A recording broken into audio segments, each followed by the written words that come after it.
Ah, porque sí, justamente hablando de economía, que es fundamental, en temas de energía tenemos que estar atentos a los costos y al costo de la energía eléctrica que vamos a producir. Y tenemos que, digamos, verificar nuestros indicadores básicos, ¿no?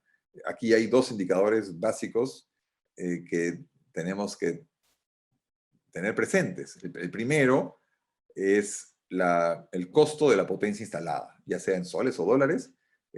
¿Cuánto nos cuesta poner en marcha un sistema de generación, cualquiera que este sea, ¿no?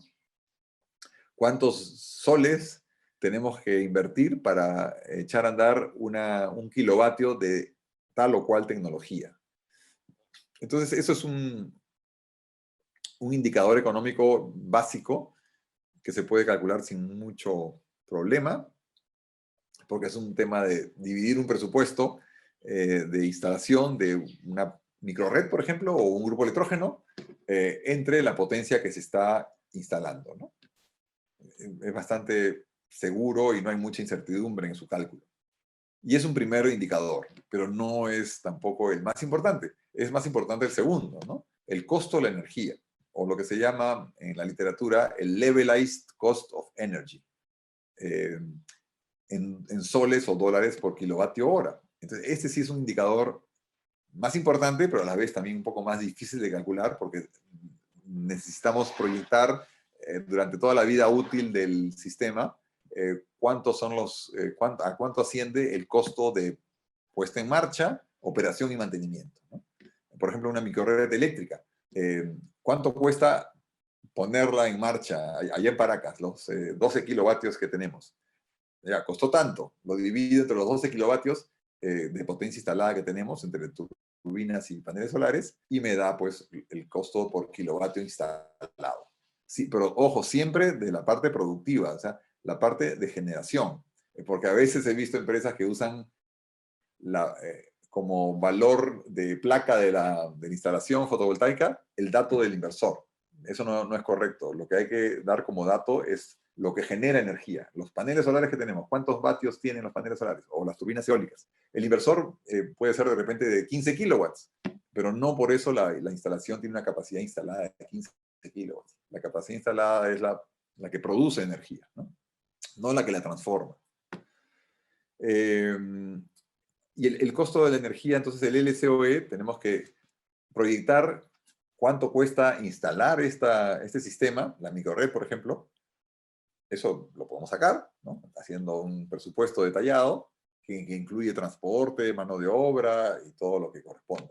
Y luego tenemos que contabilizar la operación y mantenimiento. ¿Cuánto cuesta operar esta microred? Bueno, hay que limpiar los paneles no, bueno, operarla también implica repuestos y mantenimiento, ¿no? Entonces, ¿cuántas veces tenemos que cambiar las baterías, por ejemplo? Dependiendo de la tecnología que usemos, ¿cuántas veces vamos a cambiar las baterías durante los 20 años, que es la vida útil del sistema? ¿Cuántas veces tenemos que limpiar los paneles solares? ¿Cuántas veces preveemos que vamos a cambiar la electrónica?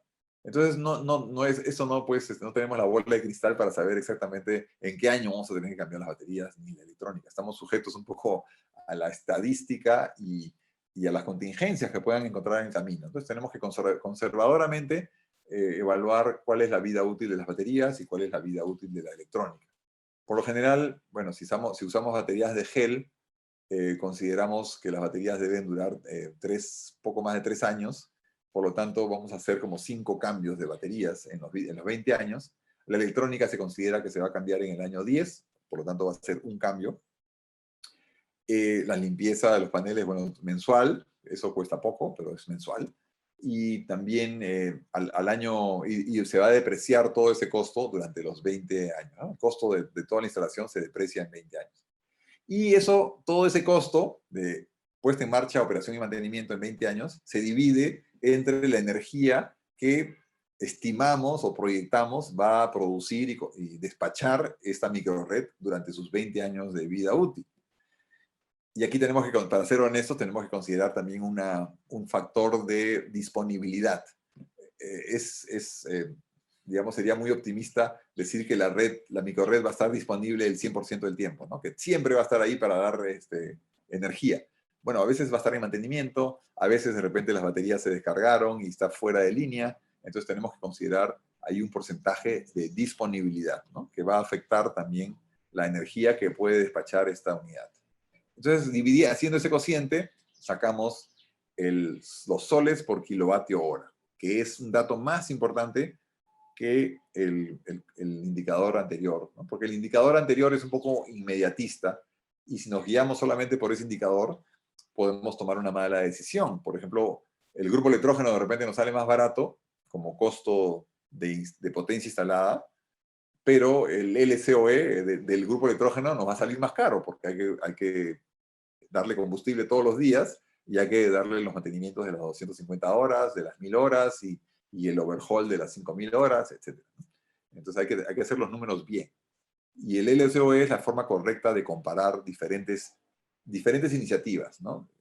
Si hacemos el LCOE, estaremos teniendo unos números honestos, digamos, equitativos entre diferentes alternativas.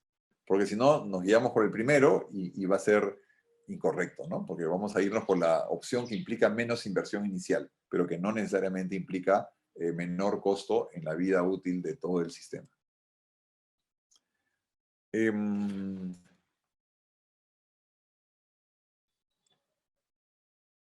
No sé si hay alguna pregunta hasta aquí. ¿No? Sí, ingeniero, una consulta. Sí. En cuanto al tema de generación distribuida, entiendo que, digamos, uno no puede vender ni inyectar a la red, pero ¿hay alguna regulación que me impida, por ejemplo, poner mis paneles y todos los componentes ahí? O sea, prácticamente autoabastecerme sin depender de la red, con baterías y todo. No hay ningún reglamento ni ninguna ley al respecto que impida que del medidor para adentro dejemos de consumir, ya sea porque no estamos consumiendo o porque tenemos una fuente interna, ¿no? Entonces, sí, podemos tener paneles solares en nuestros techos y dejar de consumir lo que ellos puedan aportar. Lo que no podemos hacer es inyectar energía a la red. No podemos. Tampoco podemos venderle energía al vecino, ¿no? Si yo tengo paneles solares en mi casa y me sobra energía, podría decirle a mi vecino, oye, te vendo energía más barata porque, ¿no? Y acá tengo excedentes. ¿Qué tal si te desconectas cuando yo te avise, te mueves una palanquita y empiezas a consumir de mi sistema y te voy vendiendo? Eso es ilegal, porque eso va contra la ley general la ley de concesiones eléctricas, ¿no? Para hacer eso, tendríamos que constituirnos como generadora eléctrica y tener toda la regulación encima. Entonces no podemos hacer eso, venderle al vecino, venderle al fondo del costado de energía, eso no se puede hacer. Ese es sacarle la vuelta a las distribuidoras. Pero de nuestros fueros internos, digamos, de nuestro medidor para adentro, estamos libres de generar, salvo que tengamos un contrato que establezca un consumo mínimo, ¿no? Que, no sé, tenemos un hotel en Urubamba y que la empresa eléctrica ha hecho todo un esfuerzo para ponernos energía eléctrica y tenemos un contrato que dice, por si acaso, tienes que consumirme por lo menos 40 kilovatios hora al día o X cantidad al mes de kilovatios hora para que, ¿no? De acuerdo a contrato. Entonces, si yo tengo sistemas de autoconsumo y empiezo a incumplir eso, voy a tener problemas, ¿no? Pero de otra manera, no hay ninguna restricción de que podamos poner paneles solares y abastecernos parcialmente de la energía eléctrica que consumamos. Y una pregunta de repente un poco más conceptual. ¿Por qué, digamos, algunas edificaciones optan por tener monofásico, como es la mayoría de domicilios, y algunos trifásicos? ¿Tiene que ver con la potencia que necesitan para abastecerse? Bueno, el suministro trifásico es más eficiente cuando uno ya tiene mayores consumos, ¿no? La transmisión de energía eléctrica por trifásica resulta 15% más eficiente que la monofásica, ¿no? En costos, o sea, ahorramos cable si tenemos un suministro trifásico. está bien, gastamos 3 cables, pero llevamos, pueden ser cables de menor calibre, ¿no? Entonces, si hacemos el cálculo, nos sale 15% más económico la provisión trifásica que la monofásica. Después, el suministro trifásico es necesario definitivamente para mover motores eléctricos trifásicos. Si no tenemos, los motores monofásicos llegan típicamente hasta 1.5 kilowatts, ¿no? Motores más grandes ya pasan a ser trifásicos por cuestiones de costos y por cuestiones de eficiencia. Un motor monofásico más grande sería muy abultado y muy costoso. Los motores trifásicos arrancan solos, no hay que ponerles un condensador de arranque ni nada de eso. Arrancan solos, son reversibles para un lado o para el otro, y son más compactos. Entonces, el suministro trifásico es para potencias ya mayores, y cuando tenemos dispositivos trifásicos, una cocina eléctrica, por ejemplo, tiene conexión trifásica. Mi casa, por ejemplo, es monofásica y estoy feliz porque el día que ponga un inversor electrónico aquí con mis paneles solares es mucho más barato, porque un inversor monofásico es mucho más barato que con un trifásico, porque un inversor trifásico es como 3 inversores en uno. Tenemos que tener un inversor, un oscilador inversor para cada fase, ¿no? Entonces es lógicamente más costoso. Pero no hay, si estamos en una casa con artefactos normales y no tenemos ninguna necesidad de poner motores o cocinas trifásicas, el suministro es satisfactorio totalmente, ¿eh? Pero si crecemos en potencia, bueno, ahí sí conviene tener un suministro trifásico porque sale 15% más económica la conducción, ¿no?, de la potencia. Muchísimas gracias. Bueno, aquí, bueno, estamos ya casi con poco tiempo. Solamente mencionar que hay iniciativas interesantes si ustedes quieren investigar un poco más. En Évora, en Portugal, que es una ciudad clásica de Portugal, con mucho patrimonio histórico. EDP, que es la compañía eléctrica de Portugal, ha hecho prácticamente un prototipo de ciudad, instalando pues, medidores inteligentes y sistemas informáticos y generación distribuida para ver, digamos, a futuro cómo se comporta esto y replicarlo en otras ciudades, ¿no?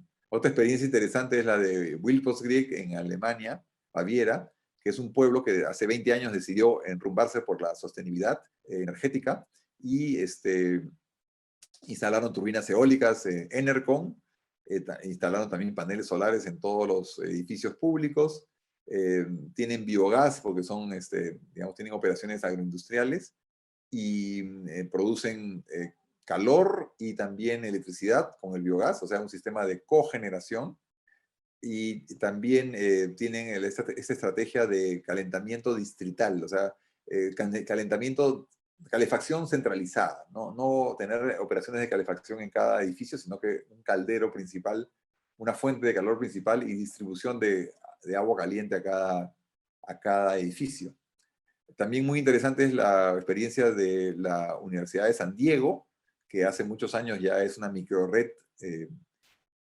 autónoma, bueno, un poco redundante, digamos, es una microred importante que abarca todo el campus, que tiene, pues, es casi como un Disneylandia energético, porque tiene de todo, tiene celdas de combustible, tiene baterías de ion litio contenerizadas enormes, tiene almacenamiento de agua helada, generación diésel, tiene todo.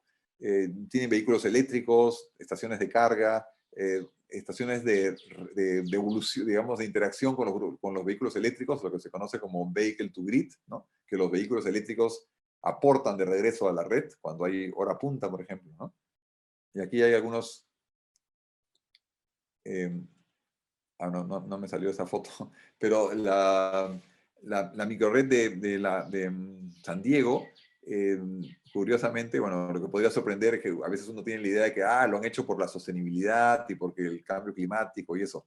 Bueno, también, ¿no? Pero la principal prioridad de esta microred es la seguridad energética, porque en la Universidad de San Diego hay 2 hospitales y no pueden, pues, tener interrupciones. Entonces han crecido como una microred y han tenido además múltiples aportes de las empresas energéticas que han puesto a prueba sus sistemas en San Diego, ¿no? En la Universidad de San Diego. Y ha sido una microred muy exitosa porque cuando hubo un incendio forestal muy, muy grande y con muchos heridos y muchos hospitales que salieron de operación porque se cayeron las líneas eléctricas, la Universidad de San Diego salvó a muchas personas porque sus hospitales seguían funcionando gracias a la microred que tienen ellos en funcionamiento. Y bueno, como conclusiones, tenemos pues que la tecnología actual permite un manejo energético más sostenible y económico que las soluciones tradicionales, digamos, las microredes entre ellas, ¿no? La microred admite mucho más fracción de energía sostenible que las soluciones convencionales. Los sistemas de autoconsumo son confiables y competitivos con la red, eso está demostrado. Las microredes eléctricas permiten integrar una fracción de energía renovable en el suministro gracias a sus capacidades de almacenamiento y control. Y las microredes constituyen una muy buena opción para cerrar la brecha de electrificación que aún persiste en nuestro país, ¿no?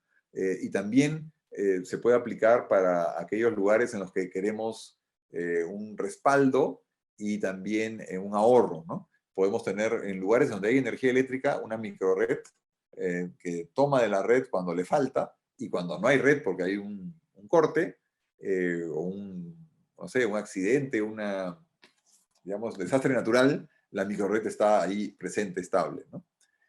Bueno, y aquí el hecho pues de que estamos esperando largamente que se publique el reglamento para la implementación de la generación distribuida en nuestro país, ¿no? Que ya es escandaloso que, bueno, ahora con la pandemia y todo ya, ¿en qué, en qué reglón habrá quedado eso y cuánto se va a demorar en retomar el tema?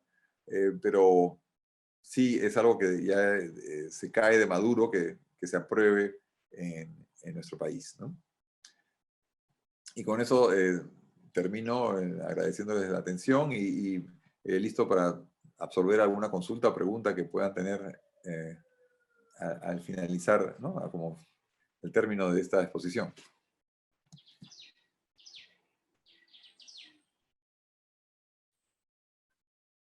Todo claro por mi parte, ingeniero. Muchas gracias por su exposición, ha sido muy interesante. Ya, muchas gracias. Con todo gusto. Cualquier consulta también podemos comunicarnos si tienen alguna duda más adelante, con todo gusto. Gracias. De acuerdo. Muchas gracias a usted, ingeniero Franco Canciani, por la ponencia del día de hoy. Muchas gracias, estimado participante. Y vamos a continuar con la segunda parte de la clase, pero por motivos de salud, el ingeniero Víctor Rocío no ha podido asistir a su clase, entonces estaríamos reprogramando la segunda parte. Ok, está muy bien. Ya, muy bien. De acuerdo. Muchas gracias, ingeniero Franco Canciani. Que tengan muy buenas noches con todos.